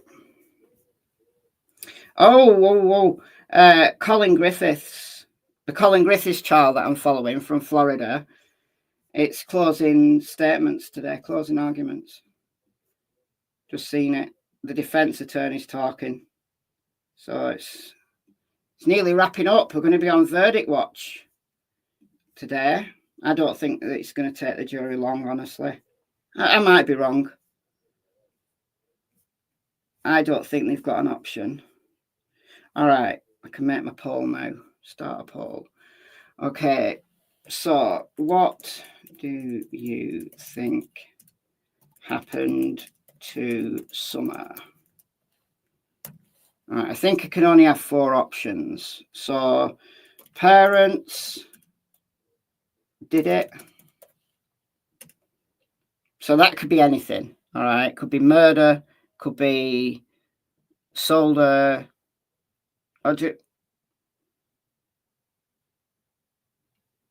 No, I'm going to split it. No, I don't think I can. Hold on. All right, so wandered away.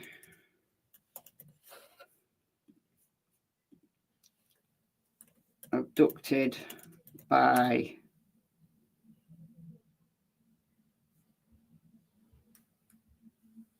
non-family.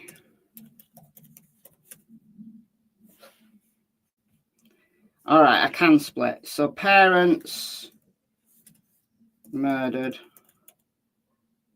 No, parents. I don't know how to word it. I know what. Parents intentional, and then parents non-intentional.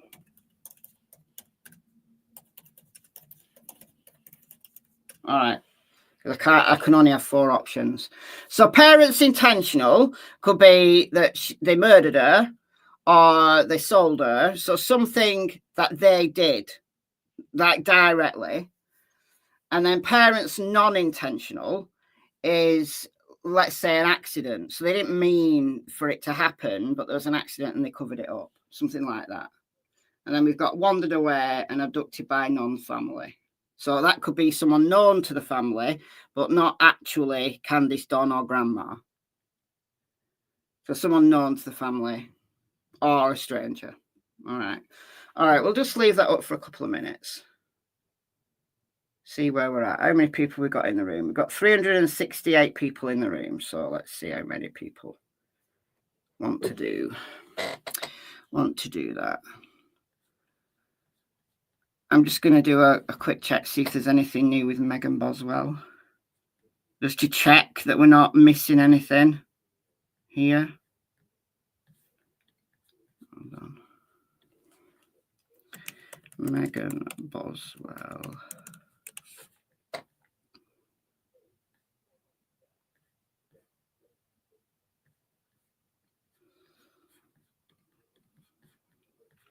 Doesn't look like it. I think they're still in there.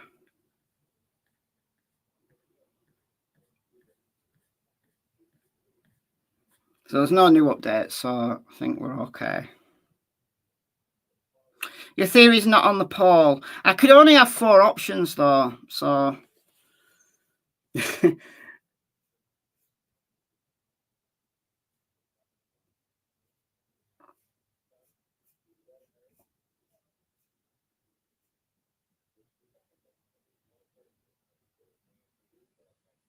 So you think it's something to do with Hunter? They covered for him because they gave him drugs. Maybe some are drugs too.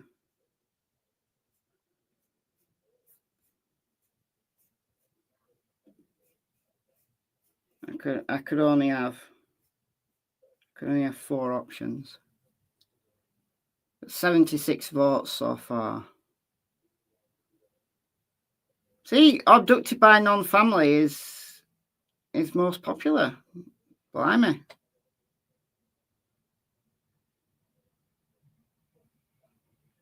Interesting.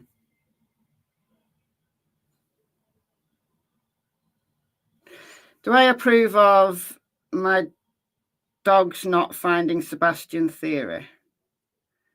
Remind me what that is. Remind me what that is. Well, obviously the dogs didn't find Sebastian, or else we'd know where Sebastian was. So the dogs didn't find him. The dogs weren't able to get a track that led them directly to him. So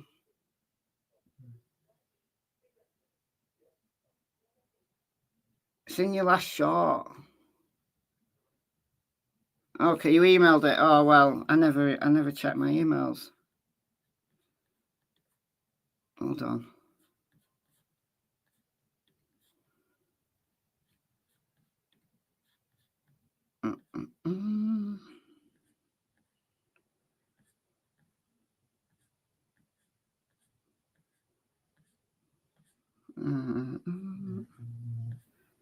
I've got so many emails.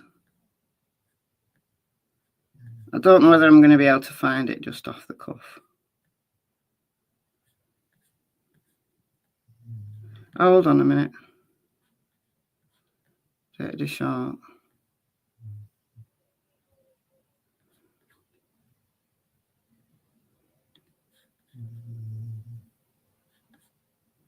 You not put the link in though. What's your channel name, Mike?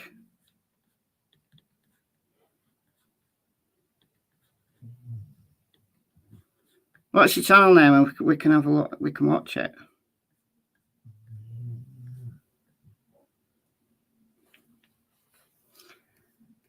Candice took the rat because giving them drugs put her to blame anyway. But Candice didn't take the rat though.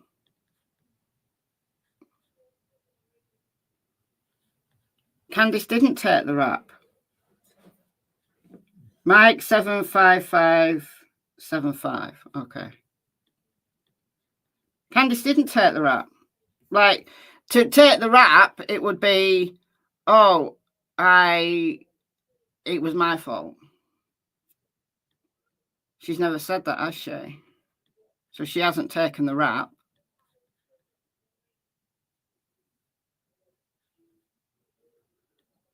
She hasn't said Summer died because I gave her drugs.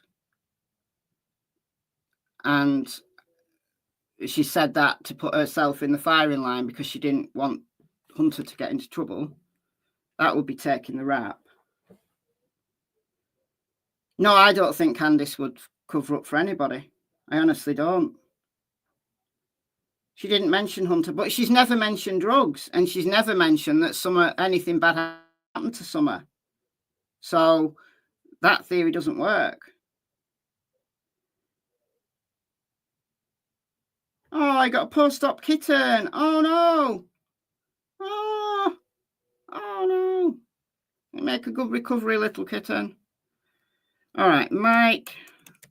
75575.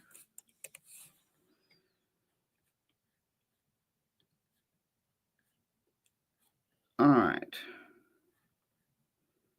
So latest shot. This one.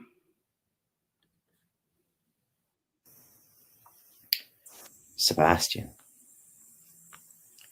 left his house. He went down Stafford Court. He went up Kellen. He got to the top of Kellen. Hold on. Right. He entered the construction site. He went down to the retention pond. Let me start it again because you're not being able to see it. He fell in. He got himself back out. But he was disorientated. And his glasses, if he still had them, were no use. Stop. I hate shorts so much. Like if you try to Sebastian. scroll, like right, here we go. Sebastian left his house. He went down Stafford Court. He went up Kellen. He got to the top of Kellen. He entered the construction site. He went down to the retention pond. He fell in. He got himself back out. But he was disorientated. And his glasses, if he still had them, were no use to him because they were wet and he was wet. Sebastian wanted to go home at that stage. But being disorientated, he was looking around. The lights he could see was from Kellen up here, roughly where he came from. Sebastian started tracking back in a straight line. He crossed the filled area beside Parkenham Road. And he got in here. And he had his accident. And that morning, the trucks filled this area. From here, all the way up to here. The scent dogs tracked his scent, his original scent, all the way down to the retention pond. But they couldn't track here because his scent was covered up. So in here he is. And I hope they find him. That's pretty terrifying. Sebastian. That is pretty terrifying. Very possible. Very possible that he's still on that construction site. Very possible. And yeah, that would explain why they got sent that in pockets going up Kellen. It would. That it makes total sense. So yeah, I could see that easily happening, and that is absolutely terrifying because that area has been built over. That area has been built over now.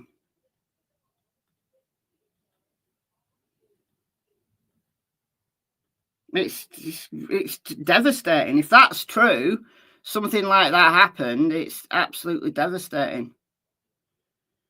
And if it's been built over, how are they going to recover his remains? How on earth are they going to recover his remains if there's a house been built over the top?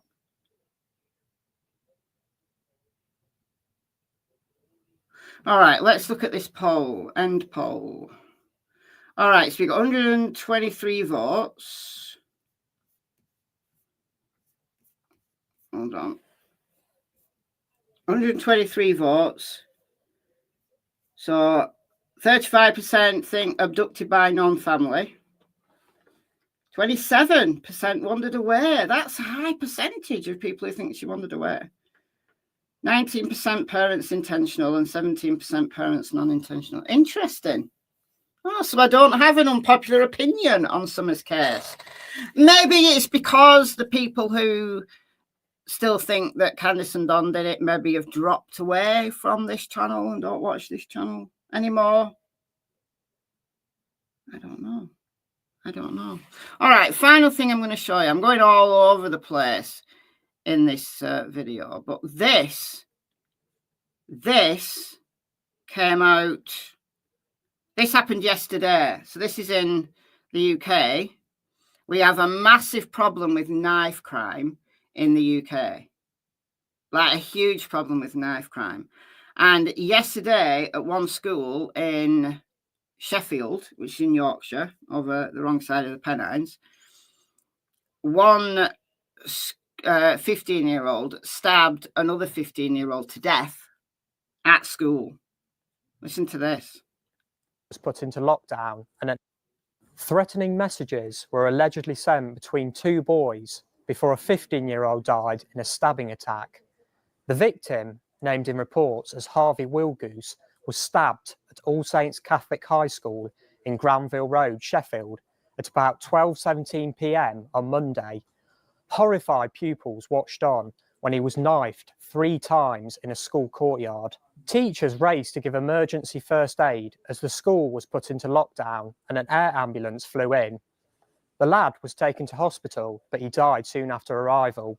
A 15-year-old pupil was detained by police and taken into custody. He was last night being quizzed on suspicion of murder. The stabbing happened at 12:17 p.m. as pupils moved between classes at All Saints Catholic High School in Sheffield. It was claimed the pair had exchanged threatening messages before the incident, and it came after the school went into lockdown last Wednesday after a pupil was alleged to have taken a blade in. Tributes poured in at the scene and on social media with flowers, candles and balloons laid on a wall outside the school.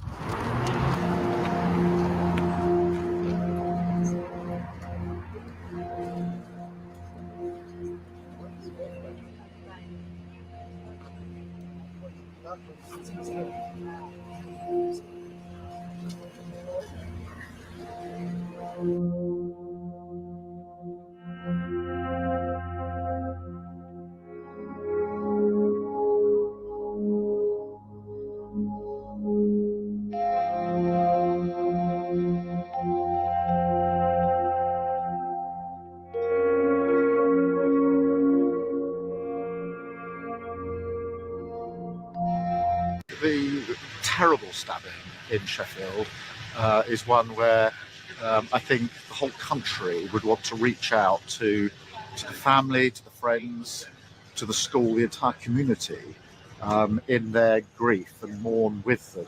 Obviously there'll be an investigation, but I think at this point I simply would speak for the country on behalf to the individuals affected, to the family in particular, but everybody impacted by this awful situation. A young boy has gone to school and hasn't returned home, and so my first thoughts as Prime Minister and as a father are with the family.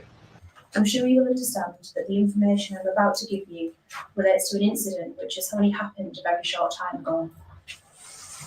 On this basis, I am able to take questions, but it is unlikely I will be able to provide much more information than that which I will share with you now in this statement. It is with great sadness that I share with you today a teenager has died following a stabbing at a Sheffield school earlier today. Our thoughts are with the family of the boy, his friends, and the whole school community. At 12:17 p.m, emergency services were called to All Saints Catholic High School on Granville Road. The victim, a 15-year-old boy, suffered serious injuries, and despite the best efforts of the ambulance service, he sadly died a short time later. The 15-year-old boy has been arrested on suspicion of murder and remains in our custody at this time. We know that what has happened will cause significant distress and concern. I would like to reassure you that our officers will remain on scene and in the local area to offer reassurance to parents, staff, and local residents as our investigation continues.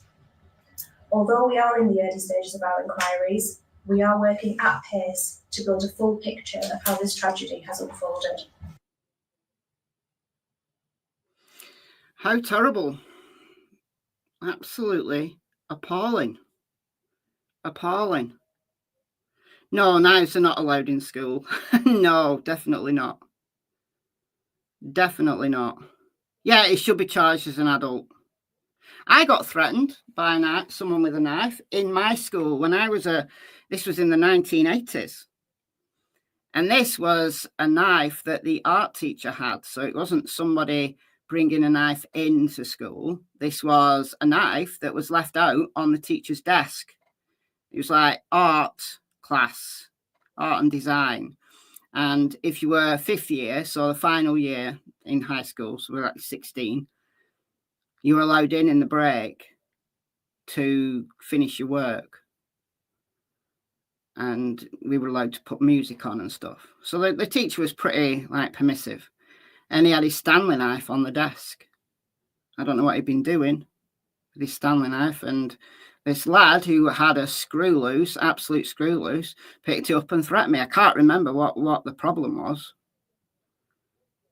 And I wasn't very happy about that. I wasn't very happy about that. I didn't break his heart. I didn't break his hand. Not quite. But yeah, that was in the 1980s.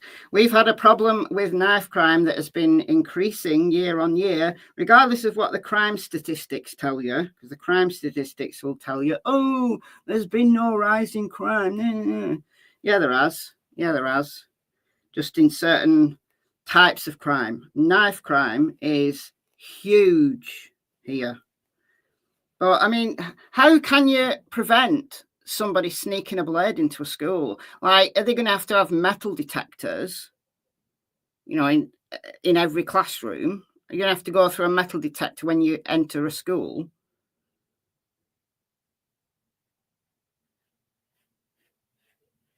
Because you can't ban knives, can you? Did I deck him? I didn't deck him. I didn't deck him because we were in the classroom. I did offer him a fight outside, though, which he declined. And I didn't deck him. I was very rude and very angry.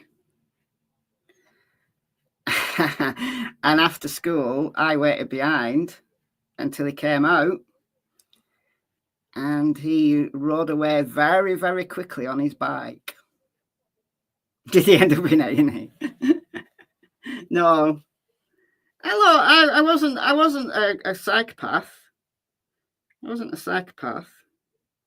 I can't remember even though it was like literally something and nothing. It blew up over something and nothing. And he picked up this Stanley knife and I held it to my face. I thought, oh, don't do that. Ooh, don't do that. Don't do that. Is he still alive? I'm not actually sure that he is still alive.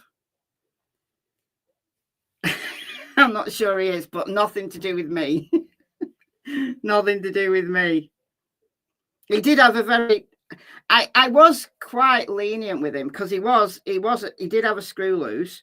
Like he'd also, on a previous occasion, threatened to throw me out of a window. And I was very kind to him. I was very, very kind to him. I was very understanding because he came from like a very troubled home and he'd been put into foster. I think he was in like a children's home. He was like a ward of the state. I think he was in a children's home and that's how he turned up in this neck of the woods because he wasn't from round here. And he used to write like really dark stories and show people like these really dark sadistic stories. So I'd entertained his stories. Like I said, oh, I'll have a read of one of your stories. So I had kind of entertained him. So I guess I suppose I was on his radar. Anyway, he threatened to throw me out of a window. So I just laughed at that and was very kind to him. But when he threatened me with his Stanley knife, that was it. That was it. That was it. I had the guns out on him. I may have set my dog on him. I don't know whether it was him or someone else. I may have set my dog on him. I can't remember now. When I was out of school and found him in the woods and there was no witnesses. That's when I may have done something, but it wasn't bad. I wasn't a psychopath, not then anyway.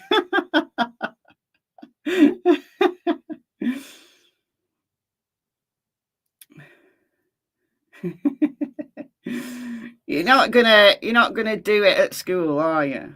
You're not stupid. Unlike some people, I'm gonna play the long game. I do. But yeah, it may not have even been him. Maybe someone else. I had problems with a lot of people, I'm telling you. But no, I mean, seriously, it's terrifying if kids are taking knives into school. And, you know, I bet the threatening text messages, I bet it was next to nothing. I bet it was like something that would have blown over, and you get this absolute nutcase who's got a knife in school and who'll use it.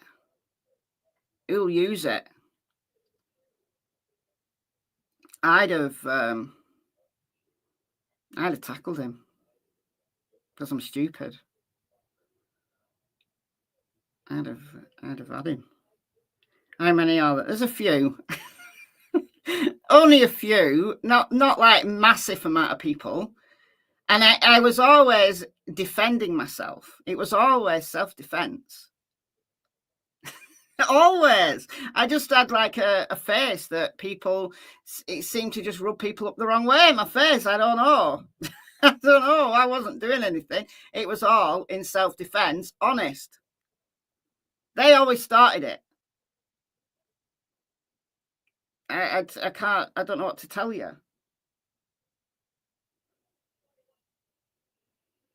Don knew something was going to happen to Summer. Yeah, it's these kind of things that Don said were just weird, weren't they? He knew something was going to happen to Summer.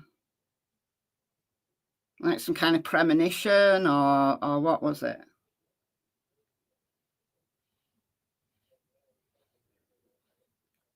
Dad was a rebel rouser from Texas. All right, okay. So,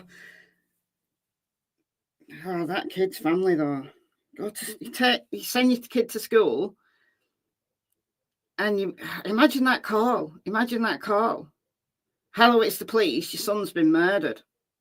Your son's been stabbed to death in school at lunchtime. Unbelievable. Anyway, I'm going to go. Thank you so much for joining me, and just observing, like solemnly observing. Summer is now 9 years old, and if only she was 9 years old, enjoying life in year 4, and what she could have become. And here we are. And there's so many more. There's so many more Summers. There's so many more Sebastians and Michaels, and so many more of them out there.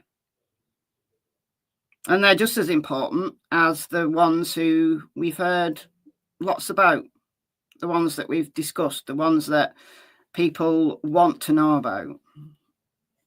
They're important, but all the others, the thousands of others, are equally as important.